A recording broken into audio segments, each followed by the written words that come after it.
of energy, strength and beauty to body, mind and soul. ಯೋಗ ಅಂದ್ರ ಒಂದು ಸಂಗ್ರಹ. ಇದು ಏನೇನ್ ಎಲ್ಲವನ್ನ ಕೂಡಿಸ್ತದಂದ್ರ ದೇಹ, ಮನಸ್ಸು ಮತ್ತು ಆತ್ಮಕ್ಕೆ ಶಕ್ತಿ, ಸೌಂದರ್ಯ ಮತ್ತು ತಾಕತ್ತನ್ನ ಕೊಡ್ತದ, ಕೂಡಿಸ್ತದ, ಇವೆಲ್ಲವನ್ನ ಸಂಗ್ರಹ ಮಾಡಿಸ್ತದ ಅಂತ ಹೇಳ್ತಾರ. ಇಂದು 21 ಜೂನ್. ಇವತ್ತೆರಡು ವಿಶೇಷ ಏನಂದ್ರ, ಒಂದು ಅಂತಾರಾಷ್ಟ್ರೀಯ ಯೋಗ ದಿನ, ಇನ್ನೊಂದು ಎಲ್ಲಕ್ಕಿಂತ ದೊಡ್ಡ ಹಗಲಿರುವಂತ ಒಂದು ದಿನ. ಸಂಚಿಕೆ 386. ಇವತ್ತ ಎಂದಿನಂತೆ ಒಂದು ವಿಶೇಷ ಉಪನ್ಯಾಸ ಯೋಗ. ಇದ್ರ ಬಗ್ಗೆ ಬಸವವಾಣಿ ಶರಣ ಸಾಮಾಜಿಕ ಸಂಸ್ಥೆಯ ವತಿಯಿಂದ ಶರಣ ತತ್ವಗಳ ಚಿಂತನ ಕಾರ್ಯಕ್ರಮಕ್ಕೆ ಸಹಭಾಗಿ ಆದಂತ ಎಲ್ಲ ಅಮ್ಮಂದಿರು, ಅಣ್ಣಂದಿರು ಹಾಗೆ ಎಲ್ಲರಿಗೂ ಪ್ರೀತಿಯ ಹೃದಯಪೂರ್ವಕ ಆತ್ಮೀಯ ಸ್ವಾಗತ, ಸುಸ್ವಾಗತ. ಈ ಯೋಗ ಉಪನ್ಯಾಸ ಶುರು ಮಾಡೋದಕ್ಕಿಂತ ಮೊದಲು ಪೂರ್ವಭಾವಿಯಾಗಿ ಒಂದೆರಡು ಮಾತು. ಯೋಗದ ಕರ್ತೃ ತಮ್ಗೆಲ್ಲರಿಗೂ ಗೊತ್ತಿರುವಂತೆ ಪತಂಜಲ ಮಹರ್ಷಿಗಳು. ಯೋಗದ ಬಗ್ಗೆ ಭಗವದ್ಗೀತೆಯಲ್ಲಿ ಸಮತ್ವಂ ಯೋಗ ಉಚ್ಯತೆ, ಯೋಗಃ ಕರ್ಮಸು ಕೌಶಲಂ, ಸಮತ್ವ ಹಾಗೂ ಕರ್ಮ ಕೌಶಲವೇ ಯೋಗ ಎಂದು ಹೇಳಿದ್ದಾರೆ. ಇನ್ನು ಪತಂಜಲಿ ಮುನಿಗಳು ಯೋಗ ಚಿತ್ತವೃತ್ತಿ ನಿರೋಧಕಃ, ಚಿತ್ತವೃತ್ತಿ ನಿರೋಧವೇ ಯೋಗ ಅಂತ ಹೇಳಿದಾರ. ನಮ್ಮ ವೀರಶೈವ ದರ್ಶನದೊಳಗ ಲಿಂಗಾಂಗ ಸಾಮರಸ್ಯವೇ ಯೋಗ ಅಂತ ಹೇಳಿದಾರ. ಇದು 6000 ವರ್ಷಗಳ ಹಿಂದೆ ಪತಂಜಲ ಮುನಿಗಳು ಯೋಗದ ಬಗ್ಗೆ ಎಲ್ಲ ಹೇಳ್ಕೊಟ್ರು. ನಂತರ ಇತ್ತೀಚೆಗೆ ನೋಡಿದಾಗ 11 ಡಿಸೆಂಬರ್ 2014 ವಿಶ್ವಸಂಸ್ಥೆ ಸಾಮಾನ್ಯ ಸಭೆಯಲ್ಲಿ ಮಾನನೀಯ ಪ್ರಧಾನಮಂತ್ರಿಗಳಾದ ಶ್ರೀ ನರೇಂದ್ರ ಮೋದಿ ಅವರು 21 ಜೂನ್ ಅನ್ನು ಅಂತಾರಾಷ್ಟ್ರೀಯ ಯೋಗ ದಿನವೆಂದು ಆಚರಣೆ ಮಾಡೋಣ ಅಂತ ಒಂದು ಒಂದು ಒಂದು ಏನಂತಾರ ಅದಕ್ಕೊಂದು ಅರ್ಜಿ ಹಾಕ್ದಂಗ ಅಥವಾ ವಿನಂತಿ ಮಾಡ್ಕೊಂಡ್ರು, ಪರಿಕಲ್ಪನೆಯನ್ನ ಮಂಡಿಸಿದ್ರು. ಅದಕ್ಕ ಎಷ್ಟೋ ದೇಶಗಳು, ಬಹಳಷ್ಟು ದೇಶಗಳು ಅದಕ್ಕೆ ಒಪ್ಪಿಗೆಯನ್ನು ಕೊಡ್ತು. 21 ಜೂನ್ 2015 ಮೊದಲ ಅಂತಾರಾಷ್ಟ್ರೀಯ ಯೋಗ ದಿನವೆಂದು ಆಚರಣೆ ಮಾಡಿದ್ರು. ಅಂದ್ರ ಇವತ್ತಿಂದು ಇದು 11ನೇ ಅಂತಾರಾಷ್ಟ್ರೀಯ ಯೋಗ ದಿನ. ಯೋಗದ ಬಗ್ಗೆ ಮೈಸೂರೊಳಗ ಒಂದ್ ಕಾರ್ಯಕ್ರಮ ಆಯ್ತು. ಸಿದ್ದೇಶ್ವರ ಶ್ರೀಗಳು ನಾರದ ಭಕ್ತಿ ಸೂತ್ರ, ಪತಂಜಲಿ ಯೋಗ ಸೂತ್ರ, ಶಿವ ಸೂತ್ರಗಳನ್ನ, ಈ ಗ್ರಂಥಗಳನ್ನ ಬಿಡುಗಡೆ ಮಾಡ್ಲಿಕ್ಕ ಪ್ರಧಾನ ಮಂತ್ರಿಯವರನ್ನ ಕರೆಸಿದ್ರು. ಆ ಸಮಯದೊಳಗ ಸಿದ್ದೇಶ್ವರ ಶ್ರೀಗಳೇನಂತಾರ, ನಿಮ್ಮನ್ನು ಪ್ರೀತಿಸಿ, ನಿಮ್ಮವರನ್ನು ಪ್ರೀತಿಸಿ, ಜಗತ್ತನ್ನು ಪ್ರೀತಿಸಿ, ಇದೇ ಯೋಗ ಅಂತ ಹೇಳ್ತಾರ. ಹೀಗಾಗಿ ಇಷ್ಟೆಲ್ಲಾ ಹಿನ್ನೆಲೆ ನನಗ್ ತಿಳಿದಷ್ಟು ಹೇಳಿದೀನಿ. ನಾವ್ ಇವತ್ತ ಹಾಸಿಗೆ ತಗೊಂಡ್ವಿ, ಯೋಗ ಮಾಡಿದ್ವಿ, ಫೋಟೋ ಕ್ಲಿಕ್ಕಿಸಿದ್ವಿ, ಸ್ಟೇಟಸ್ ಇಟ್ವಿ. ನಾಳೆ ಮತ್ತೆ ಯಥಾ ಪ್ರಕಾರ ಹಂಗಾಗ್ಬಾರ್ದು. ಅದಕ್ಕಾಗಿ ಹಿಂದಿನಿಂದ ಏನ್ ಶುರು ಮಾಡಿದ್ದು 12ನೇ ಯೋಗ ದಿನ ಬರೋ ತನಕ ನಾವು ದಿನಾ ಜಾರಿಯೊಳಗಿಡಾನು ಅಂತ ಹೇಳ್ತಾ, ಈ ಯೋಗಾಸನಗಳು ನಾವು ಮಾಡುವಂತ ಯೋಗಾಸನಗಳು ಇದು ಒಂದು ಸ್ಟೆಪ್, ಫಸ್ಟ್ ಸ್ಟೆಪ್ ಅದ. ಈ ಯೋಗ ಅಂದ್ರೆ ದಿನ ಬಹಳ ಡೀಪ್ ಅದ. ಅದ್ರ ಬಗ್ಗೆ ಎಂದಿನಂತೆ ಶಾಂತ, ಸರಳ, ಸಜ್ಜನಿಕೆಯ ವ್ಯಕ್ತಿತ್ವ ಉಳ್ಳ, ಕಿರಿತನದಲ್ಲಿ ಹಿರಿದಾದನ್ನು ಸಾಧಿಸಿದ ಶ್ರೀಧರ್ ಮೂರಾಳೆ ಗುರುಗಳು ನಮ್ಮೆಲ್ಲರನ್ನ ಕುರಿತು ಇವತ್ತು ಉಪನ್ಯಾಸ ಅನುಭವವನ್ನು ಹಂಚಿಕೊಳ್ಳಲಿದ್ದಾರೆ. ಅದಕ್ಕಾಗಿ ನಾವೆಲ್ರೂ ಶಾಂತ ರೀತಿಯಿಂದ, ನಮಗ್ ಕೇಳಲಿಕ್ ಆಗ್ಲಿಲ್ಲ ಅಂದ್ರೂ ಕೇಳೋರಿಗಾರೆ ಕೇಳಿಕ್ ಅವಕಾಶ ಕೂಡಾನು. ಗುರುಗಳೇ, ನಿಮ್ಮ ಅನುಭವ ಹಂಚಿಕೊಳ್ಳಿ. ಧನ್ಯವಾದಗಳು. ಗುರುವೇ ಸರ್ವಲೋಕಾನಾಂ ವಿಸಜೇ ಭವರೋಗಿನಾಂ ನಿಧಯೇ ಸರ್ವವಿದ್ಯಾಯಾಂ ದಕ್ಷಿಣಾಮೂರ್ತಯೇ ನಮೋ ನಮಃ. ಶ್ರೀ ಗುರುಂ ಪರಮಾನಂದಂ ವಂದೇ ಸ್ವಾನಂದ ವಿಗ್ರಹಂ ಯಶ್ಯ ಸಾನ್ನಿಧ್ಯ ಮಾತ್ರೇನ ಚಿದಾನಂದಾಯತೆ ತನುಃ. ಓಂ ಶ್ರೀ ಗುರು ಬಸವಲಿಂಗಾಯ ನಮಃ. ಶ್ರೀ ಗುರು ಚನ್ನಬಸವೇಶ್ವರಾಯ ನಮಃ. ಶ್ರೀ ಗುರು ಪ್ರಭು ಸ್ವಾಮಿನೇ ನಮಃ. ಇಂತಿ ತ್ರಿಮೂರ್ತಿಗಳು ಮೊದಲಾದ 770 ಅಮರಗಣಗಳ ಶ್ರೀಪಾದ ಪದ್ಮಗಳಿಗೆ ಅನಂತ ಅನಂತ ಭಕ್ತಿಯ ಶರಣಾರ್ಥಿಗಳನ್ನು ಸಮರ್ಪಿಸಿ ಇವತ್ತು 11ನೇ ವಿಶ್ವ 11ನೇ ವರ್ಷದ ಯೋಗ ದಿನಾಚರಣೆಯನ್ನ ಆಚರಣೆಯನ್ನ ಮಾಡಾಗ್ತದ. ಈ ವಿಶ್ವ ಯೋಗ ದಿನಾಚರಣೆಯ ವಿಶ್ವ ಯೋಗ ದಿನಾಚರಣೆಯ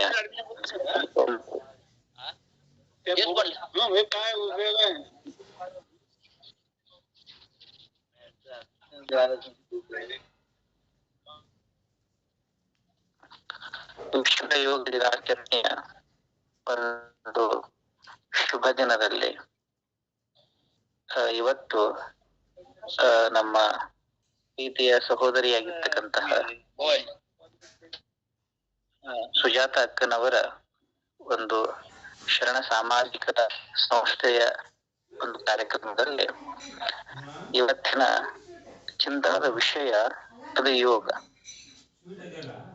ಈ ಯೋಗದ ಕುರಿತು ಇಲ್ಲಿವರೆಗೆ ಪ್ರಾಸ್ತಾವಿಕವಾಗಿ 1-2-3 ಮಾತುಗಳನ್ನ ಆಡಿರ್ತಕ್ಕಂತಹ ಲಕ್ಷ್ಮಿ ಅವರಿಗೆ ಹಾಗೂ ಈ ವೇದಿಕೆಯ ಮೇಲೆ ಅನೇಕ ಬಲ್ಲಂತಹ ಜ್ಞಾನಿಗಳೆಲ್ಲ ಇದ್ದಾರೆ.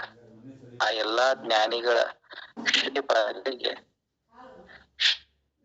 ಹೇಳಿ ಸಮಯ 7:46 ಓದದ್ದೊಂದು 40 ನಿಮಿಷ ಓದದ ಹೆಚ್ಚು ಕಮ್ಮಿ. ಇಷ್ಟು ಕಮ್ಮಿ ಅವಧಿಯೊಳಗ ವಿಸ್ತೃತವಾದಂತಹ ಯೋಗದ ವ್ಯಾಖ್ಯಾನ ಅದು ಅಸಾಧ್ಯವಾದಂತ ಮಾತದ. ಆದರೂ ಒಂದಿಷ್ಟು ನನ್ನ ಮತಿಗೆ ತಿಳಿದಟ್ಟು ಹೊರದಟ್ಟು ಆ ಭಗವಂತನ ಕೃಪಾ ಪ್ರಸಾದದಿಂದ 1-2 ಮಾತುಗಳನ್ನ ಚಿಂತನೆ ಮಾಡಕ ಪ್ರಯತ್ನ ಮಾಡ್ತೀನಿ. ತಪ್ಪಿದ್ರೆ ಹೇಳಿ. ಯೋಗ ಅಂತಂದ್ರೆ ಯೋಗದ 1-2-3 ಲಕ್ಷಣಗಳನ್ನ ವ್ಯಾಖ್ಯಾನಗಳನ್ನ ಈಗ ಲಕ್ಷ್ಮಿಯವರು ಹೇಳಿದ್ದಾರೆ. ಒಂದು, ಭಗವಾನ್ ಯೋಗೇಶ್ವರನಾಗಿರ್ತಕ್ಕಂಥ ಭಗವಾನ್ ಶ್ರೀಕೃಷ್ಣ ಹೇಳೋ ಯೋಗದ ಲಕ್ಷಣ ಏನಪ್ಪಾ ಅಂತಂದ್ರೆ ಯೋಗ ಕರ್ಮಸು ಕೌಶಲಂ. ಈ ಕರ್ಮಗಳಲ್ಲಿ ಕುಶಲತೆಯೇ ಯೋಗ. ಇದು ಕೃಷ್ಣ ಯೋಗದ ವ್ಯಾಖ್ಯಾನವನ್ನು ಕೊಟ್ಟಂತ ರೀತಿ. ಅದೇ ಕೃಷ್ಣ ಇನ್ನೊಂದು ವ್ಯಾಖ್ಯಾನವನ್ನು ಕೂಡ ಮಾಡ್ಯಾನ. ಅದನ್ನು ಕೂಡ ಅವರು ಆಗ ಹೇಳ್ಯಾರ. ಸಮತ್ವಂ ಯೋಗ ಮುಚ್ಚತೆ. ಸಮತ್ವಂ ಯೋಗಂ ಉಚ್ಯತೆ. ಸಮತ್ವವೇ ಯೋಗ ಅಂತ ಕರ್ಸ್ಕೊತದ. ಇನ್ನ ಪಾತಂಜಲರ ಪ್ರಕಾರ ಅದನ್ನು ಕೂಡ ಅವ್ರು ಹೇಳಿದ್ರು. ಯೋಗ ಚಿತ್ತ ವೃತ್ತಿ ನಿರೋಧ. ಇಷ್ಟು 3 ಲಕ್ಷಣಗಳನ್ನ ಈಗ ಲಕ್ಷ್ಮಿಯವರು ಹೇಳಿದ್ದಾರೆ. ಇದನ್ನು ಹೊರತುಪಡಿಸಿ ನನ್ನ ಮತಿಗೆ ತಿಳಿದಷ್ಟು ಒಂದಿಷ್ಟು ಚಿಂತನೆ ಮಾಡೋಣ. ಯೋಗ ಅಂದ್ರೆ ಏನು? ಯೋಗದ ಅರ್ಥ ಏನು? ಈ ಪದೋತ್ಪತ್ತಿಯನ್ನು ಹೇಳಬೇಕಾದ್ರೆ ಯುಜ್ ಅನ್ನುವಂತ ಧಾತುವಿನಿಂದ ಯೋಗ ಪದ ನಿರ್ಮಾಣ ಆಗಿದೆ. ಯುಜ್ ಅಂತಂದ್ರೆ ಏನು? ಸಂಯೋಗ, ಕೂಡುವುದು, ಬೆರೆಯುವುದು. 2 ವಸ್ತುಗಳು ಸೇರಿದವು ಅಂತಂದ್ರೆ ಅದಕ್ಕೆ ಯೋಗ ಅಂತ ಕರೀತಾರೆ. ಸಾಮಾನ್ಯ ಹೇಳಂಗಿಲ್ಲ ಈ ಯೋಗ ಬಂತು ನೋಡ್ರಿ, ನಾವು ನೀವು ಭೇಟಿಯಾದ್ವಿ ಅಂತ. 2 ವಸ್ತುಗಳು ಸೇರೋದು ಯೋಗ. ಹಾಗೆಯೇ ಜೀವ ಶಿವನನ್ನ ಬರೆಯುವುದು ಕೂಡ ಯೋಗವೇ. ಲಿಂಗಾಯತ ಪರಂಪರೆಯೊಳಗ ಅಂಗ ಲಿಂಗವನ್ನ ಬರೆಯುವುದು ಈ ಮಾತಾಡ ಹೇಳ್ಯಾರ ಅವರು. ಅಂಗ ಲಿಂಗವನ್ನು ಬರೆಯುವುದಕ್ಕೂ ಕೂಡ ಯೋಗ ಅಂತಾನೆ ಕರೀತಾರೆ. ಇನ್ನೊಂದು, ಈ ಪತಂಜಲಿ ಯೋಗ ಸೂತ್ರಕ್ಕ ಸ್ವಲ್ಪ ಹೇಳಬಹುದ? ಈ ಯೋಗದ ಇತಿಹಾಸ ಏನದಪ್ಪ? ಇದು ಯೋಗ ಪ್ರಾರಂಭ ಆದದ್ದು ಎಲ್ಲಿಂದ? ಚಾರಿತ್ರಿಕವಾಗಿ ಎಲ್ಲಿಂದ? ಪೌರಾಣಿಕವಾಗಿ ಎಲ್ಲಿಂದ? ಎಲ್ಲಿದ್ರಪ್ಪ ಬಂತಿದ್ ಯೋಗ ಅಂತ ಕೇಳಿದ್ರೆ, ಪಾತಂಜಲರು ಯೋಗವನ್ನ ಸೂತ್ರಬದ್ಧ ಮಾಡ್ಯಾರಷ್ಟೇ. ಇದಷ್ಟೇ ಇಟ್ಕೋಬೇಕು. ಪಾತಂಜಲರ ಬರುವಕ್ಕಿಂತ ಪೂರ್ವದಲ್ಲಿಯೂ ಕೂಡ ಯೋಗ ಇತ್ತು. ಹಿರಣ್ಯ ಗರ್ಭನಿಂದ ಬಂದದ ಯೋಗ. ಹಿರಣ್ಯ ಗರ್ಭ ಅಂತಂದ್ರೆ ಭಗವಂತನಿಂದನೇ ಯೋಗ ಧರೆ ಇಳಿದು ಬಂದದ ರೀ. ಈ ಯೋಗ ಪ್ರಥಮದಲ್ಲೇ ಹೊರಹೊಮ್ಮಿ ಬಂದಂತಹ, ನಾವಿದನ್ನ ಪೌರಾಣಿಕ ಸಾಹಿತ್ಯ ಅಂತ ತಿಳ್ಕೊಂಡ್ರು ಕೂಡ ಏನ್ ಅಡ್ಡಿಲ್ಲ. ಪುರಾಣ ಸಾಹಿತ್ಯದ ಪ್ರಕಾರ ಈ ಯೋಗವನ್ನ ಜಗತ್ತಿಗೆ ಮೊಟ್ಟ ಮೊದಲ ಹೇಳ್ತಕ್ಕಂಥ ಮಹಾಯೋಗೀಶ್ವರ ಯಾರಪ್ಪ ಅಂತಂದ್ರೆ ಆತ ಭಗವಾನ್ ಶಿವ. ಶಿವನಿಂದ ಹೊರಹೊಮ್ಮಿ ಬಂದದ ಇದು ಯೋಗ. ಆ ಶಿವ ಸಪ್ತರ್ಷಿಗಳಿಗೆ ಹೇಳ್ಯಾನ, ತನ್ನ ಹೆಂಡತಿ ಹೇಳ್ಯಾನ, ತನ್ನ ಮಕ್ಕಳಿಗೆ ಹೇಳ್ಯಾನ್ರಿ. ಇದು ಯೋಗ ಮೊದಲು ಬಂದದ್ದಿದು. ಸಪ್ತರ್ಷಿಗಳಲ್ಲೇ ಅವ್ರಿಗೂ ಕೂಡ ಯೋಗದ ವಿವರಣೆಯನ್ನ ಭಗವಾನ್ ಶಿವನೇ ಕೊಟ್ಟಿದ್ದು. ಪಾರ್ವತಿಗೆ ಯೋಗವನ್ನ ವ್ಯಾಖ್ಯಾನ ಮಾಡಿದವ ಯಾರಪ್ಪ ಅಂತಂದ್ರ ಅವ ಶಿವ. ಅದರ ಅನೇಕ ಟಿಸಲ್ಗಳು ಬರ್ತಾವ. ಆ ಪಾರ್ವತಿಗೆ ಹೇಳುವಂತ ಸಂತ ಜ್ಞಾನೇಶ್ವರ ಮಹಾರಾಜರು ಕೂಡ ಯೋಗದ ಮೂಲಕ್ ಹೋಗ್ತಾರವ್ರು. ತಮ್ಮ ಜ್ಞಾನೇಶ್ವರಿಯ ಕೊನೆಯ ಅಧ್ಯಾಯದಲ್ಲಿ 18ನೇ ಅಧ್ಯಾಯದಲ್ಲಿ ಯೋಗ ಹೆಂಗ ಬಂತು, ಇದು ನನ್ನ ಹತ್ರ ಹೆಂಗ ಬಂತು ಹೇಳ್ಬೇಕಾದ್ರೆ ತಮ್ಮ ಗುರು ಪರಂಪರೆಯನ್ನು ಹೇಳ್ತಾ ಹೇಳ್ತಾ ಹೇಳ್ತಾ ಎಲ್ಲಿ ಹೋಗ್ತಾ ಇರೋದು, ಶಿವ ಒಂದು ಗವಿ ಅದ. ಆ ಗವಿಯೊಳಗ ತನ್ನ ಸತಿಯಾಗಿರ್ತಕ್ಕಂಥ ಪಾರ್ವತಿಗೆ ಅಂತ ನಿದ್ರೆಗೆ ಹೋಗ್ಬಿಟ್ಟಿದ್ದಾರೆ. ಒಂದ್ ವೇಳೆ ಹುಂಕಾರ ನೀತು ಅಂತಂದ್ರೆ ಶಿವ ತನ್ನ ಉಪದೇಶ ಬಂದ್ ಮಾಡ್ತಾನ. ಹೀಗಾಗಿ ಅದು ನಿಂದ್ರಬಾರದು, ಆ ಯೋಗ ಪ್ರವಾಹ ಹರಿಲಿ ಅಂತೇಳಿ ಶ್ರೀಮನ್ ನಾರಾಯಣನೇ ಒಂದು ಮೀನಿನ ರೂಪವನ್ನು ಧಾರಣ ಮಾಡಿಕೊಂಡು ಅದನ್ನು ಕೇಳ್ತಾನ ಅನ್ನೋ ಈ ಪ್ರಸಂಗದ ಉಲ್ಲೇಖವನ್ನ ಸ್ವತಃ ಜ್ಞಾನೇಶ್ವರರೇ ಮಾಡ್ಯಾರ. ಅವನಿಗೆ ಮತ್ಸ್ಯೇಂದ್ರನಾಥ ಅಂತ ಕರೀತಾರ್ರಿ. ಇದೊಂದು ಶೃಂಖಲ ಯೋಗದ ಪರಂಪರೆ. ಶಿವನಿಂದ ಮತ್ಸ್ಯೇಂದ್ರನಾಥ, ಮತ್ಸ್ಯೇಂದ್ರನಿಂದ ಗೋರಖನಾಥ, ಗೋರಖನಿಂದ ಗಹನೀನಾಥ, ನಿವೃತ್ತಿ ಜ್ಞಾನೇಶ್ವರ, ನಮ್ಮ ಇಡೀ ಮಹಾರಾಷ್ಟ್ರದ ವಾರಕರಿ ಪರಂಪರ ಎಲ್ಲ ಇದು ಯೋಗದ ಒಂದು ರೂಪ. ಇದು ಅಲ್ಲಿಂದ ಬಂದಿತ್ತು. ಇನ್ನೊಂದು ಯೋಗದ ರೂಪ ಅಂತಂದ್ರೆ ಯೋಗೀಶ್ವರ ಕೃಷ್ಣ, ಸ್ವತಃ ಯೋಗಿ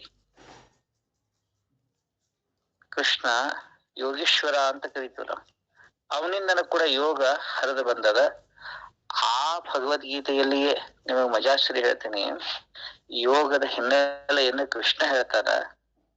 ಈ ಯೋಗವನ್ನು ನಾನು ಯಾರಿಗೆ ಹೇಳಿದ್ದೆ ನೋಡಷ್ಟು ಮಜಾ ಅದದು. ಈ ಯೋಗವನ್ನು ನಾನು ಹಿಂದೆ ಸೂರ್ಯನಿಗೆ ಹೇಳಿದ್ದೆ. ಸೂರ್ಯ ತನ್ನ ಮಗ ಇಕ್ಷ್ವಾಕು ಹೇಳಿದ. ಇನ್ನೊಂದು ಅಲ್ಲಿಂದ ಪರಂಪರಾ ಹೇಳ್ತಾರ ಕೃಷ್ಣ. ಕೊನೆಗೆ ಆ ಯೋಗ ಮರಿ ಆಯ್ತು, ಮತ್ತೆ ಪುನಃ ನಾನು ಹೇಳಾಕತ್ತೀನಿ ಅಂತ. ಯೋಗದ ಹಿನ್ನೆಲೆಯನ್ನ ಸ್ವತಃ ಕೃಷ್ಣನೇ ಏನ್ ಹೇಳ್ತಾನಪ್ಪ ಅಂದ್ರ, ಎಂದು ಸೂರ್ಯನ ಉದಯ ಆಗ್ಯದ. ಈ ಪ್ರಶ್ನೆ ಅರ್ಜುನನು ಕೂಡ ಮಾಡ್ಯಾನಲ್ಲಿ ಗೀತೆಯೊಳಗ. ಅಲ್ಲಪ್ಪ ಕೃಷ್ಣ, ನಾನು ನೀನು ಇತ್ತೀಚಿನವರು, ಸೂರ್ಯ ಎಲ್ಲಿ ಅನ್ನೋದು ಸುದ್ದಿ, ಸೂರ್ಯ ಎಷ್ಟು ಹೊಳಬ, ನೀ ಹೇಳಕತ್ತಿ ಸೂರ್ಯನಿಗೆ ನಾನು ಈ ಯೋಗ ಹೇಳೇನಿ ಅಂತ ಹೇಳ್ತೀನಿ ನಾನು, ಎಲ್ಲಿ ಮಾತಾ ಅಂತ ಕೇಳ್ತಾನ್ರಿ ಅರ್ಜುನ. ಅದಕ್ಕ ಕೃಷ್ಣ ಹೇಳಿದ ಬಹಳ ಸಮಂಜಸವಾಗಿ ಹೇಳ್ತಾನ ಕೃಷ್ಣ, ನಿನ್ನೂ ನನ್ನ ಜನ್ಮ ಭಾಳ ಆಗ್ಯಾವ, ನಿನಗೆ ಗೊತ್ತಿಲ್ಲ, ನನಗೆ ಗೊತ್ತದ ಅಂತ. ಅಂದ್ರ ತಾತ್ಪರ್ಯ ಏನು, ಯೋಗದ ಹಳೆತನ ಬಹಳ ಹಿಂದಿಂದ ಅದ ರೀ. ಭಾರತೀಯ ಒಂದು ತತ್ವಶಾಸ್ತ್ರ ಎರಡನ್ನ ಬಹಳ ಹಳೆಯವ ಅಂತ ಹೇಳ್ಯಾವ. ಒಂದು ಯೋಗ ಪದ್ಧತಿಯನ್ನ, ಇನ್ನೊಂದು ಸಾಂಖ್ಯ ದರ್ಶನವನ್ನ. ಸ್ವತಃ ಯೋಗೀಶ್ವರ ಕೃಷ್ಣನೇ ಸಿದ್ಧಾನಾಂ ಕಪಿಲೋ ಮುನಿ ಅಂತ ಹೇಳ್ತಾನೆ. ಸಿದ್ಧರಲ್ಲಿ ನಾನು ಯಾರಿದ್ದೇನೆ, ಎಲ್ಲಾ ಸಿದ್ಧರಲ್ಲಿ ನಾನು ಕಪಿಲನಿದ್ದೇನೆ ಅಂತ ಕೃಷ್ಣ ಹೇಳೋದು. ಕಪಿಲ ಭಗವಾನ್ ಕಪಿಲರು ದೇವಹೂತಿ ಮತ್ತು ಕರ್ದಮ ಇವರ ಹೊಟ್ಟೆಲಿ ಹುಟ್ಟಿದಂತವ್ರು. ಸರಿ ಅಲ್ಲ, ಕರ್ದಮನೆ ಅವರ ಪರಸರು ದೇವಹೂತಿ ಮಗ. ತಾಯಿಗೆ ಯೋಗ ಶಿಕ್ಷಣವನ್ನು ಕೊಟ್ಟ. ಇದು ಶ್ರೀಮದ್ ಭಾಗವತ್ ಮಹಾಪುರಾಣದಲ್ಲಿ ಯೋಗದ ಬಗ್ಗೆ ಹೇಳಿದರೆ ಯಾರಪ್ಪ ಅಂತಂದ್ರೆ ಸ್ವತಃ ಕಪಿಲರೇ ಮೊದಲು ಯೋಗದ ಬಗ್ಗೆ ಹೇಳ್ತಾರೆ, ಅದು ಸಿಗ್ತದ, ದಾಖಲಾದ ಇದು. ಕೃಷ್ಣನು ಕೂಡ ಭಗವದ್ಗೀತೆಯಲ್ಲಿ ವೇದವ್ಯಾಸರು ಕೃಷ್ಣನ ಮೂಲಕವಾಗಿ ಯೋಗವನ್ನ ಯಾರು ಮೊದಲು ಹೇಳಿದ್ರಪ್ಪ ಅಂತಂದ್ರೆ ಅಲ್ಲೇ ಸಿದ್ಧಾನಾಂ ಕಪಿಲೋ ಮುನಿಹಿ ಅಂತ, ಸಿದ್ಧರಲ್ಲಿ ನಾನು ಯಾರಿದ್ದೇನೆ, ಕಪಿಲನಾಗಿದ್ದೇನೆ ಅಂತ ಹೇಳ್ಯಾನ.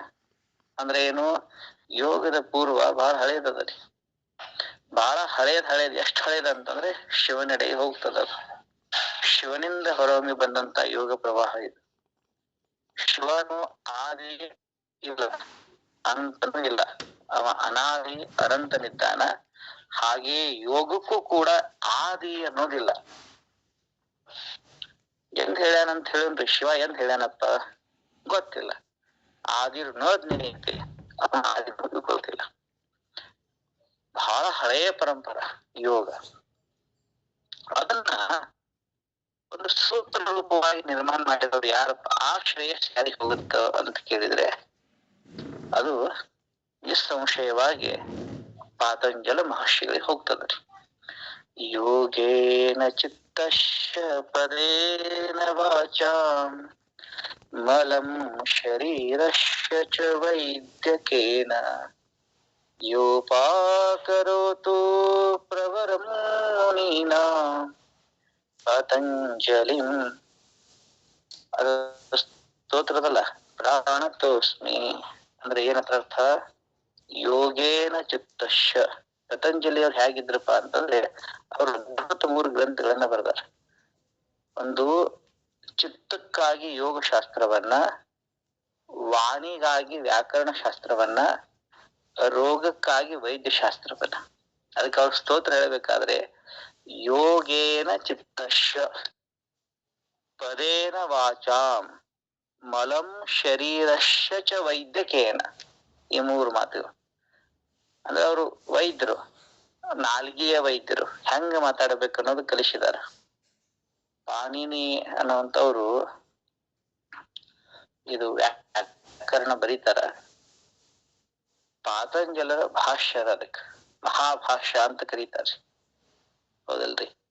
ಇದು ಅದಕ್ಕಾಗಿ ಅವ್ರಿಗೆ ನಾವ್ ಹೇಳ್ತೇವೆ ಏನಂತಂದ್ರ, ಚಿತ್ತದ ಮಲವನ್ನ ತೆಗೆಯೋದಕ್ಕಾಗಿ ಯೋಗ ಶಾಸ್ತ್ರವನ್ನ ಹೇಳ್ಯಾರ. ವಾಣಿಯ ಮಲವನ್ನ ತೆಗೆಯೋದಕ್ಕಾಗಿ ವ್ಯಾಕರಣ ಶಾಸ್ತ್ರ, ಶರೀರದ ಮಲವನ್ನ ತೆಗೆಯುವುದಕ್ಕಾಗಿ ವೈದ್ಯಕೀಯ ಶಾಸ್ತ್ರ ಅಂದ್ರ ಔಷಧೀಯ ಶಾಸ್ತ್ರವನ್ನ ಅವರು ನಿರೂಪಣೆ ಮಾಡ್ಯಾರ. ಯಾರು? ಪಾತಂಜಲರು. ಪ್ರಸ್ತುತ ವಿಷಯ ಯೋಗ. ಈ ಪಾತಂಜಲರ ಈ ಯೋಗ ದರ್ಶನಕ್ಕ ಬಹಳ ದೊಡ್ಡ ಮಹಾತ್ಮರು ಸಿದ್ದೇಶ್ವರಪ್ಪ ಅವ್ರ ಮೊದಲು ಮಾಡ್ಕೊಂಡು ವ್ಯಾಖ್ಯಾನವನ್ನ ಮಾಡ್ಯಾರ. ಪಾತಂಜಲ ಯೋಗ ಸೂತ್ರಕ್ಕ ಮೊದಲು ವ್ಯಾಖ್ಯಾನ ಮಾಡಿದವ್ರು ಯಾರಪ್ಪ ಅಂತಂದ್ರೆ, ಭಾಷ್ಯ ಬರೆದವ್ರು ಯಾರಪ್ಪ ಅಂತಂದ್ರೆ ಅವರು ವೇದವ್ಯಾಸರು. ವ್ಯಾಸರು ಅಂತ ಕರೀತಾರೆ. ವ್ಯಾಸ ಅನ್ನೋದೊಂದು ಪದವಿ, ಅದು ಮುಖ್ಯಮಂತ್ರಿ ಅನ್ನೋದೊಂದು ಪದವಿ ಅದಲ್ಲ, ಹಂಗ ವ್ಯಾಸ ಅನ್ನೋದೊಂದು ಪೀಠ, ಆ ಪದವಿ. ಅಲ್ಲಿ ಬೇರೆ ಬೇರೆ ವ್ಯಾಸರು ಬಂದಾರ. ಅಲ್ಲಿ ಒಬ್ಬರು ವೇದವ್ಯಾಸ, ಒಬ್ಬರು ವ್ಯಾಸರು ಪಾತಂಜಲ ಯೋಗ ಸೂತ್ರಕ್ಕ ಭಾಷ್ಯ ಬರೀತಾರ. ಅಲ್ಲಿ ಯೋಗದ ವ್ಯಾಖ್ಯಾನವನ್ನ ಬಹಳ ಸುಂದರ ಮಾಡ್ಯಾರ. ಯೋಗ ಅಂತ ಎದಕ್ಕಂತೀರ ನೀವು ಅಂತಂದ್ರೆ, ಆ ವ್ಯಾಸರ ಪ್ರಕಾರ, ವ್ಯಾಸ ಭಾಷ್ಯ ಅಂತದ, ಅದು ವ್ಯಾಸರ ಪ್ರಕಾರ ಯೋಗ ಸಮಾಧಿ ಸಚ ಸಾರ್ವಭೌಮ ಚಿತ್ತಸ್ಯ ಧರ್ಮಂ. ಅವ್ರು ಹೇಳೋದು ಚಂದಿಲ್ಲ ಮಾತದ. ಯೋಗ ಅಂದ್ರೆ ಏನು? ಯೋಗ ಸಮಾಧಿ. ಯೋಗ ಅಂತಂದ್ರೆ ಅದು ಸಮಾಧಿ. ಹೇಗದ ಅದು? ಸಚ ಸಾರ್ವಭೌಮಸ್ಯ ಚಿತ್ತಸ್ಯ ಧರ್ಮ. ಚಿತ್ತದ ಧರ್ಮ ಅದು ಯೋಗ. ನಾವು ನಮ್ಮ ಚಿತ್ತ ಅದು ಕ್ಷಿಪ್ತನೋ ಮೂಢನೋ ವಿಕ್ಷಿಪ್ತನೋ ಆಗಿರ್ತದ ಯಾವಾಗ್ಲೂ. ಅದನ್ನ ನಾವೇನ್ ಮಾಡ್ಬೇಕಾಗ್ತದ? ಏಕಾಗ್ರ ಮತ್ತು ನಿರುದ್ಧ ಮಾಡ್ಬೇಕಾಗ್ತದ. ಅದು ಯೋಗದ ದ್ವಾರ ಆಗ್ತದೆ. ಅದು ಯೋಗ ಮನಸ್ಸಿನ ಚಿತ್ತಕ್ಕ 5 ಆಯಾಮಗಳಿದ್ದಾವ. ಅದು ಒಮ್ಮೊಮ್ಮೆ ಕ್ಷಿಪ್ತ ಇರ್ತದ, ಒಮ್ಮೊಮ್ಮೆ ಮೂಢ ಇರ್ತದ, ಒಮ್ಮೆ ವಿಕ್ಷಿಪ್ತ ಇರ್ತದ, ಒಮ್ಮೊಮ್ಮೆ ಏಕಾಗ್ರ ಆಗ್ತದ, ಒಮ್ಮೆ ನಿರುದ್ಧ ಆಗ್ತದ. ಇದು ಚಿತ್ತ ಭೂಮಿ. ಇದು ಅದ್ರ ಒಂದು ಬೇಸ್ಮೆಂಟ್ ಚಿತ್ತದ ಹಿಂಗಿರ್ತದ್ರಿ. ಅದನ್ನ ಸರಿ ಮಾಡೋದು ಯಾವುದು? ಯೋಗ. ನಾವೆಲ್ಲ ಯೋಗ ಅಂತಂದ್ರೆ ಏನಂತ ತಿಳ್ಕೊಂಡೀವಿ ಅಂತಂದ್ರ, ಸೂರ್ಯ ನಮಸ್ಕಾರ ಮಾಡೋದು, ಒಂದಿಷ್ಟು ಆಸನಗಳನ್ನ ಮಾಡೋದು, ಒಂದಿಷ್ಟು ಪ್ರಾಣಾಯಾಮ ಮಾಡೋದು. ಇದಕ್ಕೆ ಏನಂತ ಕರೀತಾರ ಅಂತ ಕೇಳಿದ್ರ, ಇದಕ್ಕೆ ಯೋಗ ಮಾಡೀವಿ. ಏನ್ ಮಾಡಕತ್ತೀರಿ? ಯೋಗ ಮಾಡಕತ್ತೀವಿ. ಎಲ್ಲಾರು ಹೇಳುದಿದ, ಎಲ್ಲಾರು ಬೆಳಿಗ್ಗೆ ಎದ್ದು ಏನ್ ಮಾಡಿರಪ್ಪ? ಯೋಗ ಮಾಡ್ಯಾರ. ಏನಾರ ಮಾಡ್ಯಾರ ಅವರು? ಒಂದಿಷ್ಟು 12 ಆಸನ, ಹೌದಿಲ್ರಿ? ಸೂರ್ಯ ನಮಸ್ಕಾರದ ಆಸನ ಮಾಡ್ತಾರ ಎಲ್ಲಾರು. ಒಂದಿಷ್ಟು ಸಡಲೀಕರಣ ನಮ್ ಶರೀರವನ್ನ ತಲೆ ಹಿಡ್ಕೊಂಡ್ ಪಾದ ತನಕ ಸೈಲ್ ಮಾಡೋ ವ್ಯಾಯಾಮಗಳಿದಾವ. ತಲೆ ತಿರುಗಿಸೋದು, ಕೈ ತಿರುಗಿಸೋದು, ಕಂಠ ತಿರುಗಿಸೋದು, ಯಾವ್ದು ನಳ ತಿರುಗಿಸ್ಬೋದು, ಕೆಳಗ ಬಗ್ಗು, ಮ್ಯಾಗ ಬಗ್ಗು, ಆ ಕಡೆ ಬಗ್ಗು, ಈ ಕಡೆ ಬಗ್ಗು, ಇವೇ ಅಲ್ಲ, ಹೌದಿಲ್ರಿ? ಇದರಿಂದ ಏನಾಗ್ತದ? ಶರೀರ ಸಡಿಲ್ ಆಗ್ತದ ಅಷ್ಟೇ. ಇದಕ್ಕ ಯೋಗ ಅನ್ನಂಗಿಲ್ಲ. ಕೆಲವು ಮಂದಿ ಆಸನ ಮಾಡ್ತಾರಪ್ಪ. ಆಸನಗಳು ಬಹಳಷ್ಟು ಇದ್ದಾವೆ. 84 ಆಸನಗಳಿದಾವೆ. ಗೇರಂಡ ಸಂಹಿತ, ಶಿವ ಸಂಹಿತ ಮೊದಲಾದ ಗ್ರಂಥಗಳಲ್ಲಿ ಆಸನಗಳನ್ನ ಮಾಡ್ತಾರ. ಇದಕ್ಕೆ ಯೋಗ ಅಂತ ಬಹಳ ಮಂದಿ ತಿಳ್ಕೊಂಡಾರ್ರಿ. ಆದ್ರೆ ವಾಸ್ತವಿಕವಾಗಿ ಋಷಿಗಳ ಅಭಿಪ್ರಾಯದಲ್ಲಿ ಇದು ಯೋಗ ಅಲ್ಲ. ಯೋಗ ಅಂತ ಎದಕ್ಕಂತಾರ ಅಂತಂತಂದ್ರೆ, ಯೋಗ ಸಮಾಧಿ. ಈ ಯೋಗಕ್ಕೆ ಸಂಬಂಧಪಟ್ಟಂತ ಅನೇಕ ಗ್ರಂಥಗಳಿದ್ದಾವ. 1-2 ಅಲ್ರಿ, ಅನೇಕ, ಬಹಳ ಗ್ರಂಥಗಳು. ನೀವು ಯೋಗದ ಬಗ್ಗೆ ಇಷ್ಟು ಕೆಲಸ ಆಗಿದೆ ನಮ್ಮ ದೇಶದಲ್ಲಿ. ಅದ್ರೊಳಗೆ ವಿಶೇಷವಾಗಿ ನವನಾಥರು, ನಾವು ಪ್ರಾಂಜಲ ಮನಸ್ಸಿನಿಂದ ಒಪ್ಪುತ್ತೇವೆ. ನವನಾಥರು ಯೋಗದ ಬಗ್ಗೆ ಬಹಳ ವರ್ಕ್ ಮಾಡ್ಯಾರ. ಅದರಲ್ಲೇ ಗೋರಕ್ಷನಾಥನಂತೂ ಭಯಂಕರ ವರ್ಕ್. ಬಹಳ ದೊಡ್ಡ ಯೋಗಿ ಗೋರಕ್ಷ, ಬಹಳ ದೊಡ್ಡ ಯೋಗಿಗಳು. ಅವರು ಸಿದ್ಧಾಂತ ಪದ್ಧತಿ ಅಂತ ಬರ್ತಾರೆ. ಯೋಗದ ವ್ಯಾಖ್ಯಾ ಅದು. ಗೋರಕ್ಷ ಪದ್ಧತಿ ಅಂತ ಬರ್ತಾರ, ಅದು ಯೋಗದ ವ್ಯಾಖ್ಯಾನೆ. ಯೋಗ ಬೀಜಂ ಅಂತ ಅದ. ಇವೆಲ್ಲ ಗ್ರಂಥಗಳಿವು, ಬಹಳ ಅದ್ಭುತ ಗ್ರಂಥಗಳಿವು. ನಾವು ಚಿಂತನಕ್ಕಿಡಬೇಕು. ನನ್ನಂತೂ ಮರ್ಜಿ ಅದ ಅವೆಲ್ಲಾ ಗ್ರಂಥಗಳನ್ನ ಚಿಂತನಕ್ಕಿಟ್ಟು ಹೇಳ್ಬೇಕಪ್ಪ ಎಲ್ಲರಿಗೂ ಗೊತ್ತೇ. ಸಿದ್ಧಾಂತ ಪದ್ಧತಿ ಅದು ಸಿದ್ಧರ ಸಿದ್ಧಾಂತ ಪದ್ಧತಿ. ಅದು ಬಹಳ ಅದ್ಭುತ. ಯೋಗದ ಎಂತ ಅದ್ಭುತ ವ್ಯಾಖ್ಯಾನವನ್ನ ಮಾಡ್ಯಾರ ಅವರು. ಅವ್ರದ್ದು ಕೆಲಸ ಬಹಳ ಅದ. ಜ್ಞಾನೇಶ್ವರಿಯ ಒಂದು ಅಧ್ಯಾಯವೇ ಯೋಗಕ್ಕಾಗಿ ಮೀಸಲಾಗ್ಯದ. 6ನೇ ಅಧ್ಯಾಯ ಭಗವದ್ಗೀತೆಯ ಧ್ಯಾನ ಯೋಗ. ಅದರ ಮೇಲೆ ಜ್ಞಾನೇಶ್ವರರ ವ್ಯಾಖ್ಯಾನ ಸಂಪೂರ್ಣ ಯೋಗ.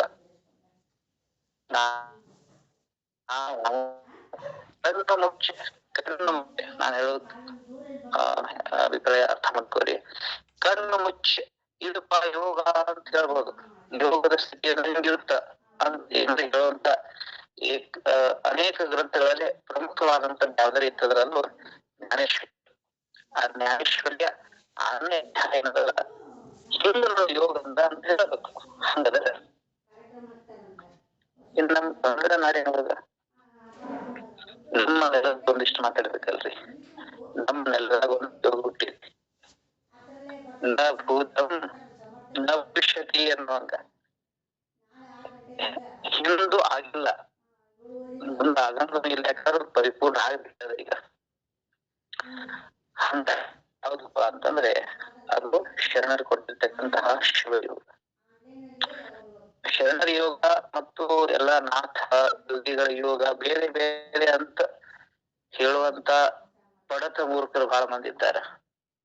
ಆದ್ರ ಎರಡು ಬೇರೆ ಬೇರೆ ಅಲ್ಲ. ಅದ್ರ ಮುಂದುವರೆದದ್ದು ಭಾಗ್ಯದು ಅಷ್ಟೇ. ಶಿವ ಅನ್ನುವಂತ ಗಂಗೋತ್ರಿಯಲ್ಲಿ ಹುಟ್ಟಿರ್ತಕ್ಕಂತ ಈ ಯೋಗ ಬಸವಣ್ಣನವರು ಅನ್ನುವಂತ ಸಮುದ್ರದಲ್ಲೇ ಪೂರ್ಣ ಆಗ್ಯದ್ರೆ ಅದು ನನ್ನ ಅಭಿಪ್ರಾಯ. ಇದು ಯಾರೆಷ್ಟು ಒಪ್ತೀರಿ ಗೊತ್ತಿಲ್ಲ. ಅದರ ಮೂಲ ಸ್ತೋತ್ರ ಗಂಗೋತ್ರಿನೇ, ಶಿವನೇ. ಅಲ್ಲಿಂದನ ಬಂದದ ಅದು. ಅಲ್ಲಿಂದ ಬಂದು ಬೆಳ್ಕೊಂತ ಎಲ್ಲಾ ಹರಿದ್ವಾರ ಕಾಶಿ ಎಲ್ಲಾ ಕಡೆ ಗಂಗಾ ವಿಸ್ತಾರ ಆಕೋಂತ ಗಂಗಾ ಸಾಗರ ಯಾವ್ದಪ್ಪ ಅಂತಂದ್ರೆ ಅದು ಶಿವಯೋಗ. ಹಂಗದ ಪೂರ್ಣ ಆಯ್ತು ಅದು. ಹಂಗತ ಹೇಳಿ ಅದು ನಗಣ್ಯ ಇದು ಗಣ್ಯ ಅಂತ ಹಿಂಗಲ್ಲ. ಇದೂ ಗಣ್ಯ ಅದೂ ಗಣ್ಯವೇ, ಎರಡೂ ಒಪ್ಪುವಂತವನೇ ಅದಾವ್ರಿ. ಎಲ್ಲಾ ಆಯಾಮಗಳನ್ನ ಮಾಡ್ಯಾರ, ಯೋಗದ ಎಲ್ಲಾ ಆಯಾಮಗಳನ್ನ ಶರಣರು. ಇದಿಲ್ಲ ಅಂತಿಲ್ಲ. ಶರಣರಲ್ಲೇ ಮಂತ್ರ ಯೋಗ ಅದ, ಶಿವ ಹೇಳ್ಯಾನಿಂದ ಮಂತ್ರ ಯೋಗ. ಶರಣರಲ್ಲೇ ಲಯ ಯೋಗ ಅದ, ಗೋರಕ್ಷನಾಥ್ ಹೇಳ್ತಾನ ಲಯ ಯೋಗ. ಶರಣರಲ್ಲೇ ಹಠಯೋಗ ಅದ. ನಮ್ಮ ಯಾವುದು ಹಠಯೋಗ ಪ್ರದೀಪಿಕಾ ಸ್ವಾತ್ಮಾನಂದ ಯೋಗಿಗಳು ಹೇಳ್ತಾರೆ ಹಠಯೋಗ. ಶರಣರಲ್ಲೇ ರಾಜಯೋಗ ಅದ, ಎಲ್ಲಾ ಋಷಿಗಳು ಹೇಳಿದ ರಾಜಯೋಗ. ಶರಣರಲ್ಲೇ ವಿಶೇಷವಾದಂತ ಶಿವಯೋಗ ಅದ. ಇದನ್ನ ಯಾರು ಹೇಳಿಲ್ಲ ಹಿಂದ. ಇದು ಯೋಗವೇ. ಸ್ಥೂಲ ಸೂಕ್ಷ್ಮ ಕಾರಣ ಮೂರು ತನುವಿನಲ್ಲಿ ಆ ಮೂರೂ ತನು ಪೂರ್ಣ ಆಗ್ಬೇಕು, ಅದನ್ನು ಕೊಟ್ಟರು ಶರಣರು. ಎರಡು ತನುಗಳನ್ನ ಪೂರ್ಣ ಮಾಡಿದವರು ಪ್ರಾಚೀನರು, ಮೂರನೇ ತನುವನ್ನ ಪೂರ್ಣ ಮಾಡಿದವರು ಶರಣರು. ಕರಸ್ಥಲ ಅಂತಾರ. ಕರಸ್ಥಲದಲ್ಲೇ ಇಷ್ಟಲಿಂಗವನ್ನು ಕೊಟ್ರು, ಮನಸ್ಥಲದಲ್ಲೇ ಪ್ರಾಣಲಿಂಗವನ್ನು ಕೊಟ್ರು, ಭಾವಸ್ಥಲದಲ್ಲೇ ಭಾವಲಿಂಗವನ್ನು ಕೊಟ್ರು. ಕರಸ್ಥಲ ಅಂತಂದ್ರ ಕೈ ಅಂತ ಇಷ್ಟ ಅಲ್ಲ, ಇಡೀ ದೇಹ, ಇಡೀ ದೇಹವೇ ಕರಸ್ಥಲ. ಅಂದ್ರೆ ಏನು? ಸ್ಥೂಲ ಶರೀರಕ್ಕ ಇಷ್ಟಲಿಂಗವನ್ನ, ಸೂಕ್ಷ್ಮ ಶರೀರಕ್ಕೆ ಪ್ರಾಚೀನದಿಂದ ಬಂದಂತದ್ದೇ ಅದು ಪ್ರಾಣಲಿಂಗವನ್ನ, ಕಾರಣ ಶರೀರಕ್ಕೆ ಅದು ಪ್ರಾಚೀನದಿಂದ ಬಂದದ್ದು. ಭಾವಲಿಂಗವನ್ನ ಕೊಟ್ಟವ್ರು ಯಾರಪ್ಪ ಅಂತಂದ್ರೆ ಶರಣರು ಮತ್ತು ಪ್ರಾಚೀನ ಋಷಿ ಪರಂಪರೆಯವರು. ಇದು ಕೂಡ ಯೋಗವೇ. ಇರಲಿ, ಒಂದಿಷ್ಟು ನಾವು ಉಳಿತಿನೊಂದು 15-20 ನಿಮಿಷ ಅಷ್ಟೊಳಗ ನಾನೊಂದು ವ್ಯಾಖ್ಯಾನ, ಅವರು ಲಕ್ಷ್ಮಿಯವರು ಹೇಳಿದ್ದ ಎರಡನ್ನ ಬಿಟ್ಟು ಹೇಳ್ಬೇಕಾಗ್ಯದ. ಈಗ ಅವರು ಯೋಗ ಚಿತ್ತವೃತ್ತಿ ನಿರೋಧ ಅಂತ ಹೇಳ್ಯಾರ, ಅದನ್ನ ಬಿಡು, ಅದನ್ನ ಅವ್ರು ಹೇಳ್ಬಿಟ್ಟಾರ ಈಗ ಆಲ್ರೆಡಿ. ಎರಡನೇದು ಯೋಗ ಸಮತ್ವಂ ಯೋಗ ಉಚ್ಯತೆ ಅಂತ ಹೇಳ್ಯಾರ, ಅದನ್ನು ಬಿಡ್ತೇನೆ. ಮೂರನೇದು ಏನ್ ಹೇಳಿದ್ರ ಅವರು, ನೆನಪು ಮಾಡಿ ಕೊಡ್ರಿ. ಏನ್ ಹೇಳಿದ್ರಲ್ಲ ಅವ್ರು ಮೂರನೇದೊಂದು ಯೋಗ ಕರ್ಮಸು ಕೌಶಲಂ. ಯೋಗ ಕರ್ಮಸು ಕೌಶಲಂ ಗೀತಾದಾಗ ಹೇಳಿದ್ದ. ಕರ್ಮಗಳಲ್ಲಿ ಕುಶಲತೆ ಅನ್ನೋದು ಅದು ಯೋಗನೆ. ಇವೆಲ್ಲ ಒಂದೊಂದು ದಿವಸದ ವಿಚಾರಗಳು. ಹಂಗ ಏನ ಅಂತೆಲ್ಲ ವಿಚಾರ ಮಾಡಿದ್ರೆ ಇವುಗಳನ್ನ ಹೊರತುಪಡಿಸಿ ನಾನು ಇವತ್ತು ಹೇಳೋದು ಯೋಗ ಸಮಾಧಿ. ಯೋಗ ಅಂತಂದ್ರೆ ಸಮಾಧಿ, ಯೋಗದ ವ್ಯಾಖ್ಯಾನ ಇದು. ಆ ಸಮಾಧಿ ರೂಪ ಯೋಗವನ್ನ ನಾವು ಸಾಧಿಸಬೇಕಾದ್ರೆ ಸಾಧಕ 8 ಅಂಗಗಳನ್ನ ಸಾಧಿಸ್ಬೇಕು. 9ನೇ ಸಮಾಧಿ ಘಟಿಸ್ತದ. 8 ಅಂಗಗಳು ಯಾವ್ಯಾವು? ಎಲ್ಲರಿಗೂ ತಿಳಿದಿರೋ ಪ್ರಕಾರ ಒಂದು ಯಮಾಂಗ, ಎರಡನೇದು ನಿಯಮಾಂಗ, ಮೂರನೇದು ಆಸನಾಂಗ, 4ನೇದು ಪ್ರಾಣಾಯಾಮ ಅಂಗ, 5ನೇದು ಪ್ರತ್ಯಾಹಾರ ಅಂಗ, 6ನೇದು ಧಾರಣಾಂಗ, 7ನೇದು ಧ್ಯಾನಾಂಗ, 8ನೇದು ಸವಿಕಲ್ಪ ಸಮಾಧಿ ಅಂಗ. ಅರ್ಥ ಮಾಡಿ, ಸವಿಕಲ್ಪ ಸಮಾಧಿ ಇಷ್ಟು ನೀವು ಮಾಡ್ಬೇಕಂತದ್ದು. ಇಷ್ಟು ಸಾಧಿಸಿದ್ರ ವಿಕಲ್ಪ ಸಮಾಧಿ ಪ್ರಾಪ್ತ ಆಗ್ತದ. ಇವು ಎಲ್ಲರಿಗೂ ತಮಗ್ ಪರಿಚಯ ಇದಾವ. ಇವು ಸಂಕ್ಷಿಪ್ತವಾಗಿ ಹೇಳ್ಬೇಕಾದ್ರೆ, ಕಮ್ಮಿ ಸಮಯದ ಸಂಕ್ಷಿಪ್ತವಾಗಿ ಹೇಳ್ತೀನಿ. ಯಮಾಂಗ ಅಂತಂದ್ರೆ ಶಿವಯೋಗಿಗಳು ಭಾಗ ಮಾಡ್ತಾರೆ. ಯಮದಶ ಭಾಗ, ನಿಯಮದಶ ಅಂತ. ಆದ್ರ ಪ್ರಾಚೀನರು ಯಮ 5 ವಿಧ, ನಿಯಮ 5 ವಿಧ ಅಂತ ಹೇಳ್ತಾರ.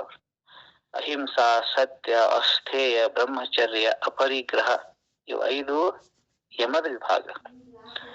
ಶೌಚ, ಸಂತೋಷ, ತಪ, ಸ್ವಾಧ್ಯಾಯ, ಈಶ್ವರ ಪರಿಧಾನ, ಇವು 5 ನಿಯಮದ ಭಾಗ. ಈ ನಿಜಗುಣರು 10 ಹೇಳ್ಯಾರ. ಇರ್ಲಿ, ಇನ್ನು ಆಸನದಲ್ಲೇ, ಆಸನಗಳಂತೂ ಆಸನ ನಿರ್ಮಾಣ ಹೆಂಗ ಗೊತ್ತ ನಿಮಗ? ಈ ಪ್ರಾಣಿಗಳನ್ನ ನೋಡಿ ಆಸನ ಮಾಡ್ಯಾರ, ಮಾಡ್ತಿರಲ್ಲ. ಸೂರ್ಯ ನಮಸ್ಕಾರದೊಳಗೆ ಬರುವಂತ ಏನೇನ್ ನೀವು ಏನಂತ ಶರೀರದ ಒಂದು ಭಂಗಿಯನ್ನ ಮಾಡ್ತಿರಲ್ಲ ಅವೆಲ್ಲ ಪ್ರಾಣಿಗಳ ಭಂಗಿಗಳು. ಶಶಂಕಾಸನ ಹೌದಿಲ್ರಿ? ಶಶಂಕಾಸನ ಅಂತಂದ್ರ ಮಲದ ತರ ಮಾಡೋದು. ಪರ್ವತಾಸನ ಪರ್ವತದ ತರ ಮಾಡೋದು. ಶ್ವಾನಾಸನ ನಾಯಿಗತೆ ಮಾಡೋದು.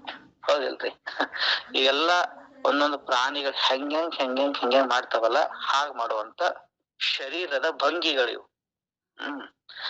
ಅವು ಅನಂತ ಅದಾವ. ಯಾಕ?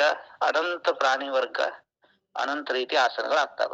ಅದರಲ್ಲೇ 84 ಲಕ್ಷ ಆಸನಗಳನ್ನ ಹೇಳ್ಯಾರ ಹಿಂದಿನವರು.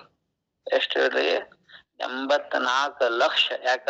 ಸಂಖ್ಯಾ 84 ಲಕ್ಷ ಜೀವರಾಶಿಗಳದ. ಅದನ್ನ ಮತ್ತು ಪ್ರಬುದ್ಧತೆ ಏನ್ ಮಾಡ್ತಾರಪ್ಪ ಅಂತ ಇಷ್ಟೆಲ್ಲ ಯಾವಾಗ ಮಾಡೋ ಇಡೀ ಜೀವನ್ ಮಾಡ್ರಾಗಂಗಿಲ್ಲ. ಅದಕ್ಕ ಪ್ರಬುದ್ಧರು 84 ಆಸನಗಳನ್ನ ಹೇಳ್ತಾರ. ಅದರಲ್ಲಿಯೂ ಕೂಡ ಒಂದು 16 ಮುಖ್ಯ ಹೇಳ್ತಾರ ಅವ್ರು.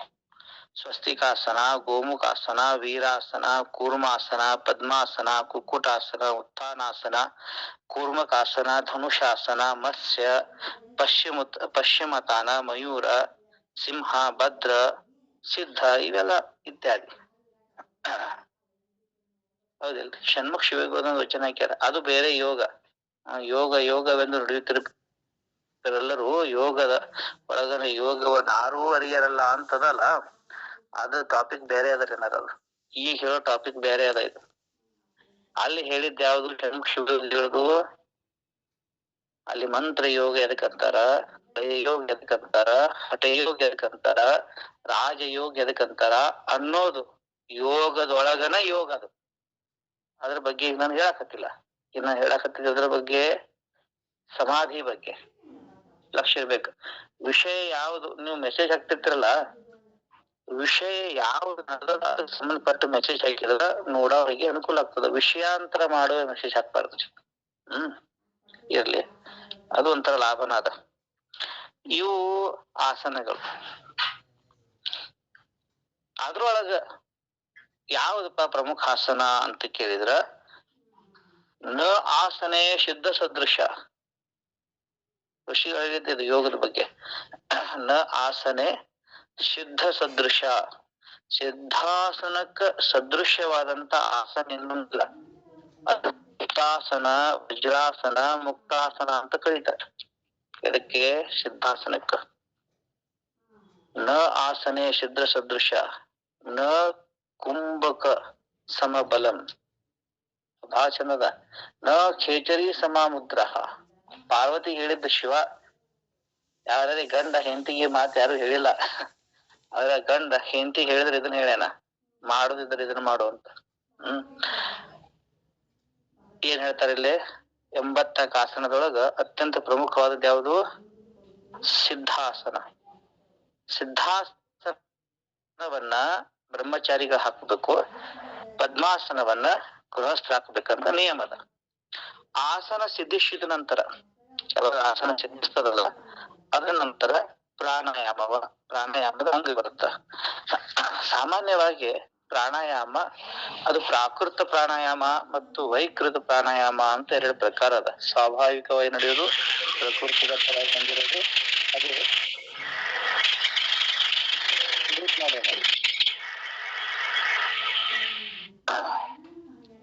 ಅದು ಸ್ವಾಭಾವಿಕವಾಗಿ ಬಂದಿರುವಂತದ್ದು ಪ್ರಾಕೃತ ಪ್ರಾಣಾಯಾಮ.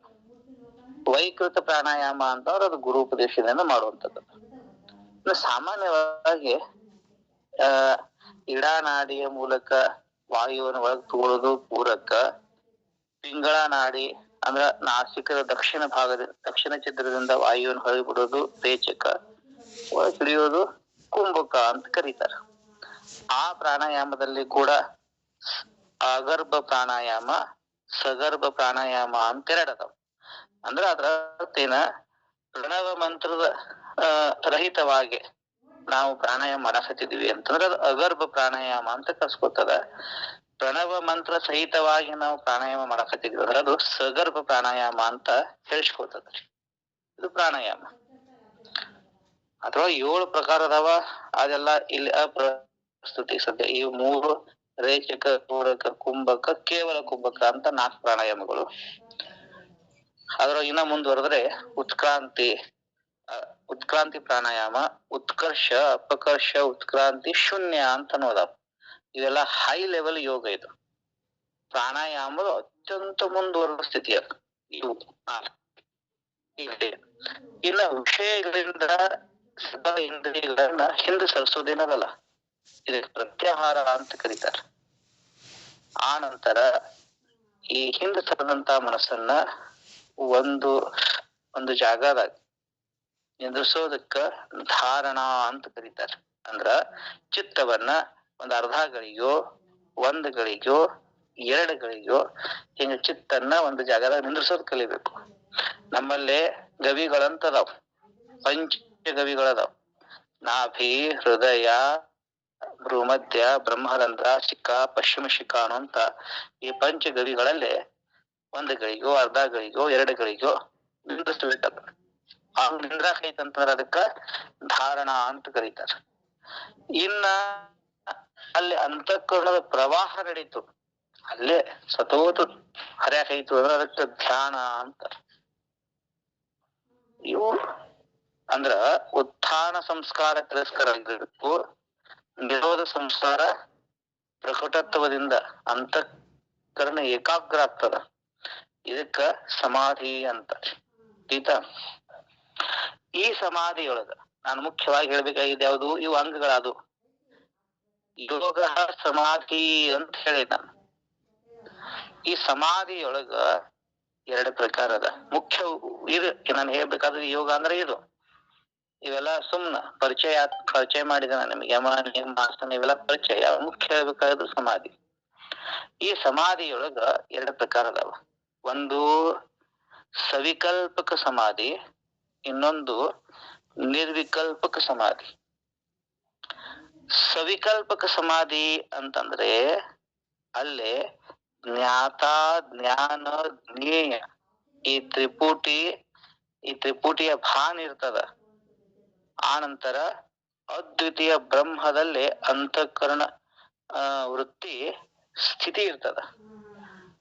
ಅರ್ಥ ಆಯ್ತಾ ಮಾತು? ಈ 3 ಇರ್ತಾವ. ಜ್ಞಾತ, ಜ್ಞಾನ, ಜ್ಞೇಯ ಅನ್ನುವಂತ ತ್ರಿಪುಟಿ ಭಾನು ಆಗ್ತಿರ್ತದ. ಆ ಪರವಸ್ತುವಿನಲ್ಲಿ ಅಂತಃಕರಣದ ವೃತ್ತಿ ಸ್ಥಿತಿ ಇರ್ತದ. ಇದಕ್ಕೆ ಸವಿಕಲ್ಪಕ ಸಮಾಧಿ ಅಂತ ಕರೀತಾರೆ. ಈ ಸವಿಕಲ್ಪಕ ಸಮಾಧಿ ಅದು 2 ಪ್ರಕಾರದ. ಸವಿಕಲ್ಪಕ ಸಮಾಧಿ ಒಳಗನೆ ಒಂದು ಶಬ್ದಾನುವಿದ್ದ ಸವಿಕಲ್ಪಕ ಸಮಾಧಿ, ಇನ್ನೊಂದು ಶಬ್ದಾನುವಿದ್ದ ಸವಿಕಲ್ಪಕ ಸಮಾಧಿ. ಅಂದ್ರ ಅಹಂ ಬ್ರಹ್ಮಾಸ್ಮಿ ಅನ್ನುವಂತ ಏನ್ ಶಬ್ದ ಅದಲ್ಲ, ನಾನು ಬ್ರಹ್ಮ ಸ್ವರೂಪನಿದ್ದೇನೆ ಅನ್ನುವಂತ ಭಾವ, ಇದು ಅನುವಿದ್ದ ಅಂತಂದ್ರ ಇರ್ತಾಪಕ್ಕಿ ಏನ್ ಸಮಾಧಿ ಇರ್ತದಲ್ಲ ಅದು ಸವಿಕಲ್ಪಕ ಸಮಾಧಿ. ಅಂದ್ರ ಎಲ್ಲಾ ಅಂತಃಕರಣ ವೃತ್ತಿ, ಈ ಅಂತಃಕರಣದ ಅನೇಕ ವೃತ್ತಿಗಳು ಇರ್ತಾವ.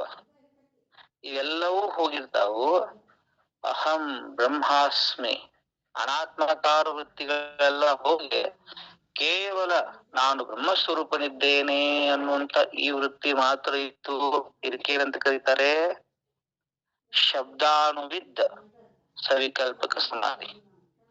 ಅದು ಹೋಗ್ತದ ಮುಂದ. ಅಹಂ ಬ್ರಹ್ಮಾಸ್ಮಿ ಅನ್ನೋದು ಹೋಗ್ತದ. ಅದಕ್ಕ ಶಬ್ದಾನುವಿದ್ದ ಅಂತ. ಇದು ಶಬ್ದ ಅಣುವಿದ್ದ, ಅದು ಶಬ್ದಾನುವಿದ್ದ. ಅಲ್ಲಿ ಅದು ಕೂಡ ಇಲ್ಲ ಅಂತ ಅರ್ಥ. ಅಂದ್ರ ಅಖಂಡ ಬ್ರಹ್ಮಾಕಾರ ವೃತ್ತಿ ಅದು ಮುಂದುವರಿತದ. ಅಖಂಡ ಬ್ರಹ್ಮಾಕಾರ ವೃತ್ತಿ ಯಾವಾಗ ಪ್ರಾರಂಭ ಆಗ್ತದಲ್ಲ ಇದಕ್ಕೆ ನಿರ್ವಿಕಲ್ಪ ಸಮಾಧಿ ಅಂತ ಕರೀತಾರೆ. ನೋಡ್ರಿ, ಸವಿಕಲ್ಪಕ ಸಮಾಧಿ ಇದು ಸಾಧನ ಯಾವುದು? ಸವಿಕಲ್ಪಕ ಸಮಾಧಿ ಏನ ಅಭ್ಯಾಸ ಮಾಡ್ತೀವಿ, ಇದು ಸಾಧನ. ನಿರ್ವಿಕಲ್ಪ ಸಮಾಧಿ ಅದರ ಫಲ. ಎದರದು? ಸವಿಕಲ್ಪ ಸಮಾಧಿ, ನಿರ್ವಿಕಲ್ಪ ಸಮಾಧಿ ಸವಿಕಲ್ಪ ಸಾಧನ ಅನ್ನೋ ವೃಕ್ಷದ ಫಲ ಅದು. ಇನ್ನೊಂದು ಮುಖ್ಯವಾದ ಮಾತು ಹೇಳ್ತೀನಿ ಕೇಳ್ರಿ. ಈ ಸವಿಕಲ್ಪಕ ಸಮಾಧಿಯೊಳಗ ನಾವು ತಿಳಿಬೇಕಲ್ಲ, ಸವಿಕಲ್ಪಕ ಸಮಾಧಿಯೊಳಗ ಬ್ರಹ್ಮ ಪ್ರತೀತಿ ಆಗ್ತದ, ಬ್ರಹ್ಮದ ದರ್ಶನ ಇರ್ತದ.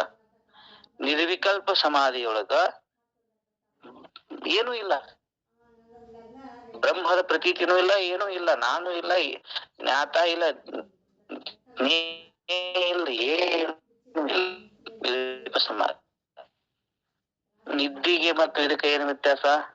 ಸಾಮಾನ್ಯವಾಗಿ ನಿದ್ದಿನೂ ಮತ್ತು ಅಲ್ಲಿ ನಾನು ಇರಂಗಿಲ್ಲ, ಏನು ಇರಂಗಿಲ್ಲಲ್ರಿ, ಹೌದಿಲ್ರಿ? ಏನ್ ವ್ಯತ್ಯಾಸ ಅಂತಂದ್ರ ಗಾಢವಾದ ನಿದ್ರೆಯೊಳಗ ಅಂತಃಕರಣ ಬ್ರಹ್ಮಾಕಾರ ಆಗಿರಂಗಿಲ್ಲ. ನಿದ್ರೆಯೊಳಗ ದೇಹಾದಿಗಳ ಭಾವ ಇರಂಗಿಲ್ರಿ ಅಂತಃಕರಣಕ್ಕೆ ಗಾಢವಾದ ನಿದ್ರೆಯೊಳಗ. ಆದ್ರೆ ಬ್ರಹ್ಮಾಕಾರ ಆಗೈತಿ ಇರೋದು.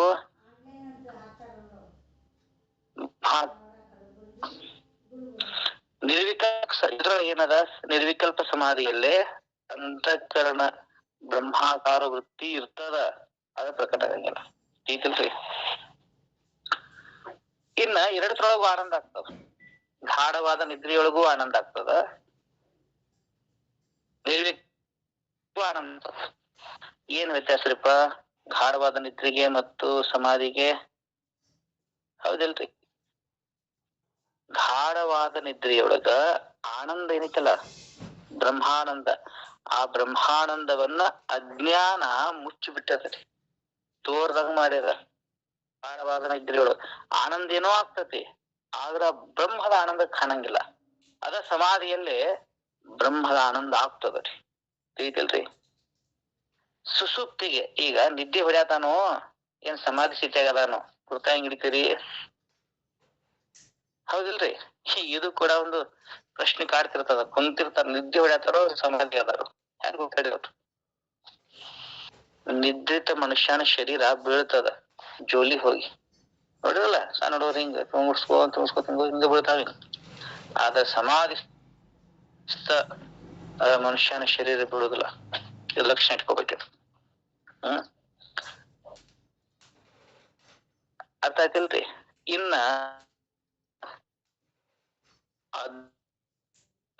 ಹೇಳಾಕತ್ತೀನಿ. ಆ ನಿರ್ವಿಕಲ್ಪ ಸಮಾಧಿನೂ ಕೂಡ ಎರಡು ಪ್ರಕಾರ ಅದ. ಇನ್ನ ಡೀಪ್ ಇದು ಅರ್ಥ ಆಗತ್ತೆ ನಾನು ಹೇಳುದು. ಸವಿಕಲ್ಪಕ್ ಸಮಾಧಿ, ಸವಿಕಲ್ಪಕ್ ಸಮಾಧಿಯೊಳಗ ಒಂದು ಸಮಾಧಿಯೊಳಗೆ ಎರಡು ಭಾಗ, ಒಂದು ಸವಿಕಲ್ಪಕ್ ಸಮಾಧಿ, ಇನ್ನೊಂದು ನಿರ್ವಿಕಲ್ಪಕ್ ಸಮಾಧಿ. ಆ ಸವಿಕಲ್ಪ ಸಮಾಧಿನೂ ಕೂಡ ಎರಡು ಭಾಗ ಮಾಡ್ಯಾರ. ಒಂದು ಒಂದು ಯಾವುದು ಶಬ್ದಾನುವಿದ್ದ ಅಂತ. ಶಬ್ದಾನುವಿದ್ದದಲ್ಲೇ ಅಹಂ ಬ್ರಹ್ಮಾಸ್ಮಿ ವೃತ್ತಿ ಇರ್ತದ, ಶಬ್ದಾನುವಿದ್ದದಲ್ಲೇ ಆ ವೃತ್ತಿ ಇರಂಗಿಲ್ಲ. ಅದು ನಿರ್ವಿಕಲ್ಪ ಸಮಾಧಿಯ ಫಲ. ಸವಿಕಲ್ಪ ಸಮಾಧಿ ಸಾಧನ ಆದ್ರ ನಿರ್ವಿಕಲ್ಪ ಸಮಾಧಿ ಅದು ಫಲ. ಅದು ಇನ್ನು ನಿರ್ವಿಕಲ್ಪ ಸಮಾಧಿಯೊಳಗೆ ಎರಡು ಪ್ರಕಾರ ಅದ. ಒಂದು ಅದ್ವೈತ ಭಾವನಾರೂಪ ನಿರ್ವಿಕಲ್ಪ ಸಮಾಧಿ, ಅದ್ವೈತ ಅವಸ್ಥಾರೂಪ ನಿರ್ವಿಕಲ್ಪ ಸಮಾಧಿ. ತಿಳಿತನ್ರಿ?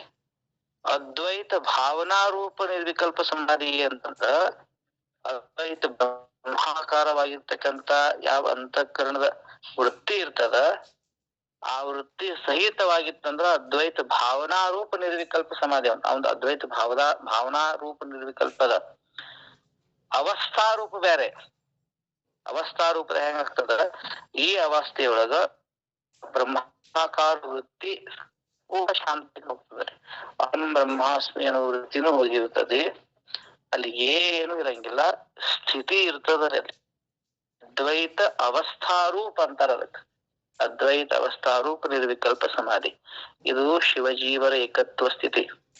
ಇದಕ್ಕೆ ಲಿಂಗಾಂಗ ಸಾಮರಸ್ಯ ಅಂತ ಕರೀತಾರೆ. ನಮ್ಮೆಲ್ಲ ಬಾಯಿಲೆ ಲಿಂಗಾಂಗ ಸಾಮರಸ್ಯ ಇದಾವ, ಖರೆ ಲಿಂಗಾಂಗ ಸಾಮರಸ್ಯ ಗೊತ್ತೇ ಇಲ್ಲ ಏನಾಗ್ತತಿ ಅನ್ನೋದು. ಹೌದಿಲ್ರಿ?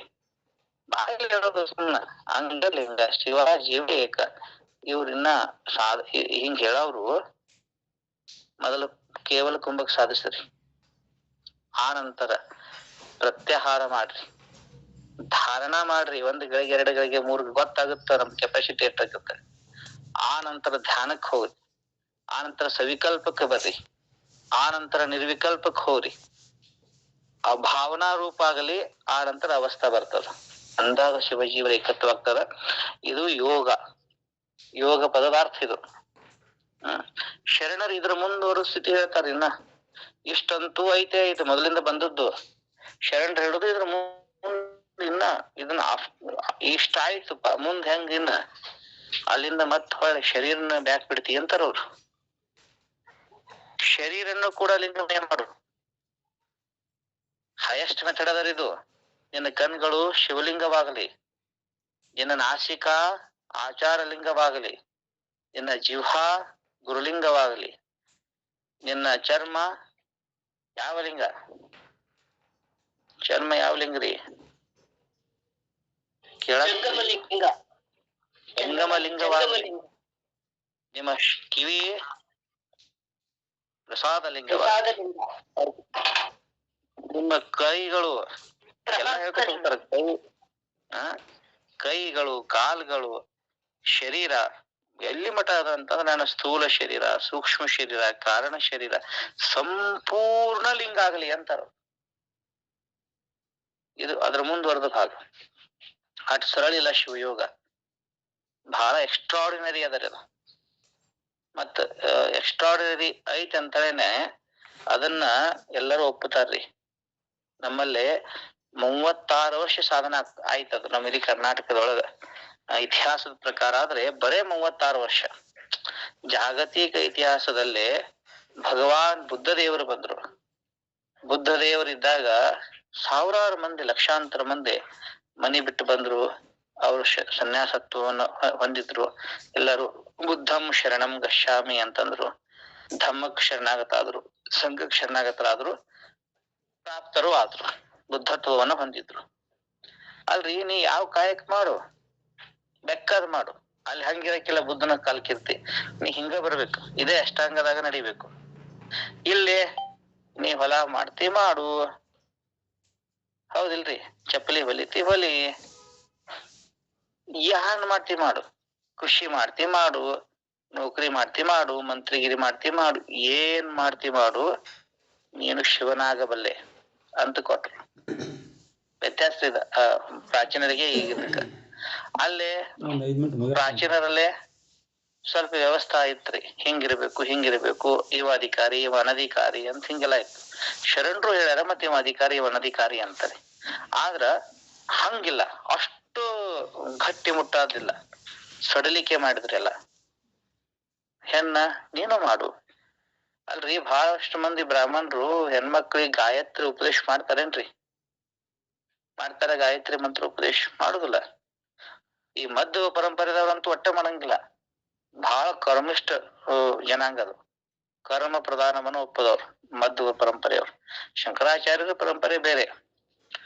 ರಾಮಾನುಜಾಚಾರ್ಯರು ಸ್ವಲ್ಪ ಒಪ್ಪುವಂತದ್ದು. ರಾಮಾನುಜಾಚಾರ್ಯರು ಅವ್ರೊಂದ್ ಹೆಜ್ಜೆ ಮುಂದಿಡ್ತಾರ ಅವ್ರು ಕ್ರಾಂತಿಕಾರದಲ್ಲಿ. ಬಸವಾದಿ ಶರಣರ ಏನ್ ಮಾಡ್ಯಾರಲ್ಲ, ಅದಕ್ಕ ಉತ್ಕೃಷ್ಟ ಹೆಚ್ಚಿನ ಹೆಜ್ಜೆ ಮುಂದಿಟ್ಟಾರ.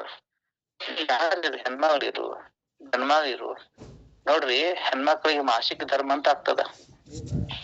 ಬ್ರಾಹ್ಮಣ ಪದ್ಧತಿಯೊಳಗೆ ಹೆಂಗದಪ್ಪ ಅಂತಂದ್ರೆ, ನೀವ್ ಅವಾಗ ಮಂತ್ರ ಜಪ ಮಾಡಂಗಿಲ್ಲ, ಮನೆಯಿಂದ ಹೊರಗಿರ್ಬೇಕು, ಹೌದಿಲ್ರಿ? ನೀವು ಮಡಿ ಪಾಲಿಸ್ಬೇಕು, ಇದೆಲ್ಲ ಕರ್ಮಠ ಹೇಳಿದ್ರಿ. ಶರಣರು ಏನ್ ಹೇಳ್ಕೊತಾರ ಇವ್ರ ಹೆಜ್ಜೆ ಮುಂದೆ ಹೆಂಗದ ಅಂತಂದ್ರೆ, ಹೆಣ್ಣು ಸಾಕ್ಷಾತ್ ಕಪಿಲ ಸಿದ್ಧ ಮಲ್ಲಿಕಾರ್ಜುನ ಅಂತ ಹೇಳಿದ್ರು. ವ್ಯತ್ಯಾಸದ ಇಲ್ರಿ? ಇವ್ರೇನಂತಾರ, ಹೆಣ್ಣು ಮಾಯಿ ಅಂತಾರ, ಹೆಣ್ಣು ರಕ್ಕಶಿ ಅಂತಂತ ಅಂದಾರೆಲ್ಲ ಕಾವ್ಯ ಸಾಹಿತ್ಯದೊಳಗ ಓದಿರ್ ನೀವೆಲ್ಲ. ಆದ್ರೆ ಶರಣರಿಗೆ ಹಂಗಲ್ಲ. ಇವ್ರು ಯಾರಪ್ಪ ಅಂತಂದ್ರೆ ಸಾಕ್ಷಾತ್ ಕಪಿಲ ಭಗವಂತನ ಸ್ವರೂಪ ರೀ. ನಿಮಗ ಇದೆಲ್ಲ ಇಲ್ಲ ಯಾವುದು. ಈ ಧೈರ್ಯ ಹೇಳ್ಬೇಕಾದ್ರೆ ಸಾಮಾನ್ಯದಲ್ಲ ಇದು. ನಿಮಗ ಏನಂತಾರ ಅವ್ರು, ಸೂತಕಿಗಳಂತ ಕರೀತಾರಲ್ಲ, ಸತ್ತಾಗ ಮಾಡಿಸೋದು, ಜನ್ಮ ಆದಾಗ ಪಾಲಿಸೋದು, ರಜಸ್ವಲ ಆದಾಗ ಪಾಲಿಸೋದು, ಎಂಜಿಲ್ಲದಾಗ ಪಾಲಿಸೋದು, ಇವೆಲ್ಲ ಸೂತಕಿಗಳಿವು, ಹೌದಿಲ್ರಿ? ಇವ್ಯಾವು ಬ್ರಹ್ಮ ತತ್ವ ಸಾಧನೆಗೆ ಇವ್ಯಾವು ಅಡ್ಡಿ ಇಲ್ಲ ಅಂತ ಘಂಟಾಘೋಷವಾಗಿ ಹೇಳಿದವ್ರು. ಇವ್ರು ಉಚ್ಚ ಜಾತಿಯವ್ರು ಮಾಡಬಹುದು, ಇವ್ರು ಮಾಡಬಾರ್ದು ಅಂತ ಹಿಂಗೆಲ್ಲ ಸಿಸ್ಟಮ್ ಇತ್ರಿ. ಎಲ್ಲರಿಗೂ ಸಾಧ್ಯ ಅದ ಅಂತ ಹೇಳಿದವ್ರು ಯಾರಪ್ಪ ಅಂತಂದ್ರೆ ಶರಣರು.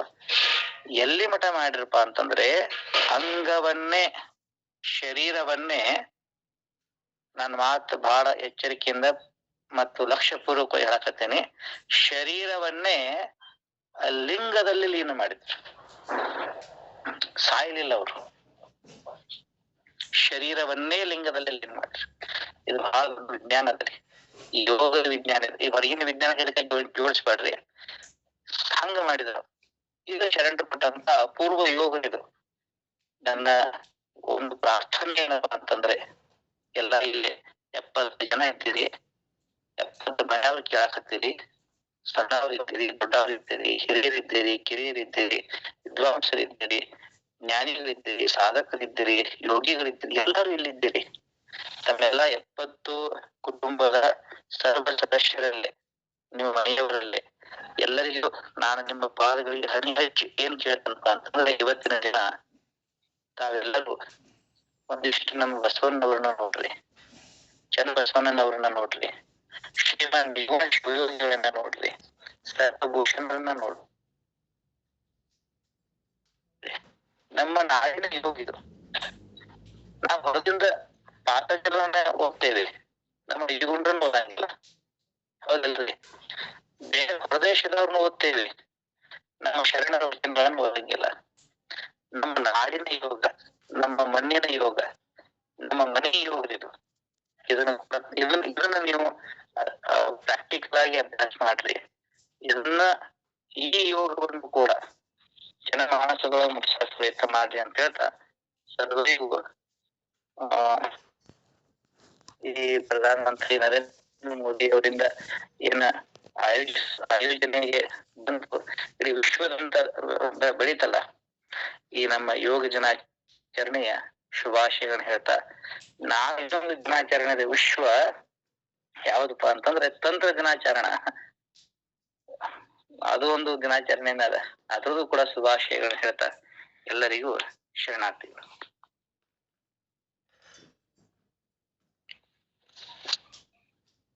ಎಲ್ಲ ಶರಣ ತಂದೆ ತಾಯಿಗಳಿಗೆ ಶರಣಾರ್ಥಿಗಳು. ಅಪ್ಪಾಜಿ ಅವ್ರ ಹಲೋ ರೀ.